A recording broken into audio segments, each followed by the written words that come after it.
What is up, ladies and gents? It's Fracture here with another StarCraft 2 ladder game. So today I'm gonna be, analyzing a game where I play Protoss against a Terran. Spawning in the bottom side of the map is the blue Terran, whose name is Golden. Blue Terran named Golden, seems legit.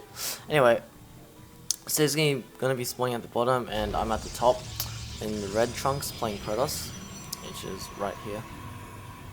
And yeah, I guess I'm just gonna be analyzing, talking through this game, just giving a bit of insight into like the decisions of each player, I guess. Oh, yeah, something similar to that. So, pretty basic openings, I'd say. Start up with the gateway, start out like pylon to gateway, then he goes supply depot into barracks, which are like the very basic of structures in StarCraft. Have your like building or thing that gives you supply, and then your building, which enables you to spawn offensive units, which are the most basic offensive units. So yeah, I got my double gas up because Protoss relies heaviest out of the three races on gas, compared to like, you know, Zerg has its Zerglings, which don't cost any gas, then Terran have their Marines, which don't cost any gas either, which are both like key parts of the gameplay as well. So yeah, he's sent in his SCV to scout, and his control of his SCV is not that good. He pretty much just dies here, and it's one of the mistakes that he makes in this game. It's just letting, you know, 50 minerals just die. It's just wasted 50 minerals and extra mining time as well, because SCVs are the one unit that can mine. SCVs, probes, and drones. They are the workers, and they mine. So, loss of one SCV not only means he lost 50 minerals from the death of the SCV, but he also lost a bit of mining time. If that SCV stay alive during the game, its income would have helped him. So yeah, what I like to do normally is after I get my cybernetics, like before cybernetics, I don't make the zealot because, well, I don't really like the zealot. I mean, it's not that useful. It's good when you get charged, but otherwise it's really slow and immobile. And that's why I like making stalkers, because stalkers are ranged and they can normally shoot down reapers if reapers are used to scout before they get an expansion, which is a standard strategy that most turns are using, which is the Reaper fast expand. But anyway, so I send in a probe to scout, and I see that he already has some rings, and as you can see on the everyone cam, he has quite a few. So I see that his expansion has gone down, and then he has some marines. So that knowledge is kind of useful, but not extremely useful. See, the problem is, like, I didn't know how many marines he had, so I was like, I just keep making workers here, which ends up being not the best idea. Terrans are starting to like do this thing like against Protoss, because Protoss late game is very good, like especially if they get an advantage of some sort. Very good at the game. And see here, he's got his small army of marines, and like this timing push, I guess. It's a good time push. It's really good because he does quite a bit of damage to my economy and destroys a couple of pylons and some stalkers, forcing me to retreat back into my main. And as you can see here, I forgot to change the rally point of the probes, so a couple of them just run into the marines and die. The warp in there was also a bad play because he destroyed the pylon, and just as he destroyed the pylon, as you can see him doing that Bronze League trash talk. As you can see, the pylon was key to warping the units, but I eventually managed to clean it up, as he has reinforcements. Yeah, normally, if you're trying to do like a push or some sort, having reinforcements rallied to where your current forces are is a very good idea. You can see on the minimap, he has another like set of marines coming up, but then he decides to move them back because, of course, there's no point, once like the majority of units have died, there's no point rallying more, because they'll probably just die for like no reason. Does that make sense? And you see he's stockpiling quite a bit of money. I think that's one of the things in Bronze League that makes Bronze League Bronze League, is the amount of money that people can stockpile.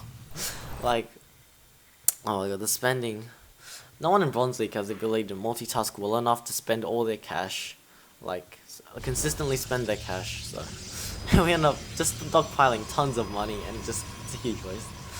As you can see, he has another push going, and my stalkers, because I'm not paying that much attention, my stalkers will eventually, yeah, I just choose to retreat. I don't want to fight, but now I have one Colossus out. Even without the extended thermal lance, Colossus are great at cleaning up, as you can see this. They will just destroy Marines, especially Marines without combat shield. So that push was relatively easy to hold off. So now I'm getting thermal lance. Thermal lance is essential, I think. In my opinion, I think it's essential for Colossus to have thermal lance because it greatly increases their range, and then if you just let them like shoot away at the front line of, especially like the enemy if they're going bio, because bio is relatively squishy, and if they all bunch up, you can get really nice Colossus shot connections. They'll just melt the enemy. So I'm making some more gateways just to reinforce my army in case, you know, something happens.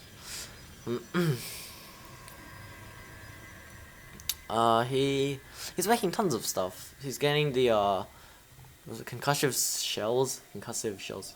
Upgrade for Marauders, which slows the enemies. Getting combat shield for Marines, which increases their health. And yeah, basically he's making lots of bio, no medivacs, and which is, I guess, is interesting, but he's not dropping, so that's a good thing for me. Not such a good thing for him. As Terran, it's really, I guess, one of the main things to do with Terran is dropping, which is basically using medivacs, transporting your troops into the enemy base, killing off their workers, and then escaping, because it just makes them annoyed, and then you do economic damage as well. So open in some stalkers, and yeah. See, his army is quite big. Widow mines burrow, and then they just shoot like explosives that deal quite a bit of damage. They used to be extremely useful because they would do so much damage from Terran, but then they got nerfed. So Rightopsis Neferino. So they got nerfed, and now they're not as good, but they're still okay. They're just good to like back up your army, I guess, and then if you bait the enemy into walking into a widow mine and get a really good connection, that could definitely change a fight. But he's making 2 starports, one with the reactor, one with the tech lab. As you can see, I sent another probe to put some more pylons down just to try and get some more vision as well as increase supply. I think the only reason you would put them like out in the open is just to get vision. I mean, you can put tons of them together in your base just for supply if you really need like tons of supply quickly. So you can see here he's pushing again, but you can just see this Colossus just absolutely melting the Terran army. Now the thing here is that the third base on this map, which is Heavy Rain, the third base is, depending on which angle you push up, but at this angle, the rocks definitely make the choke like really good for Colossus. So you can see just like going through this choke, it's just everything gets melted. Like the lasers just completely annihilate the enemy. Suppose he had more Vikings, yeah, definitely he would have been able to win that fight, but he wasn't able to, and he loses quite a bit. He goes down to 60 supply compared to my 102, so definitely I would say I'm in the lead right now. Still, both stockpiling tons of money. He's stockpiling lots of minerals. I'm stockpiling both. So he's got 4 barracks up. He's got I think 2 factories and 2 starports. And he's going for like a composition of Thor, Bio Thor, I guess, with Vikings, Bio Thor Vikings. Yeah, I don't think Thors are that good. Like, I don't really use them when I play Terran. But yeah, he's clearing out my pylons, and it allows me to basically see that he's going for a push now because he's got units coming towards my side of the map, I guess, my half, yeah. So I can see the push is coming, so I make 2 more pylons just in case I get supply blocked. Because being supply blocked is absolutely awful.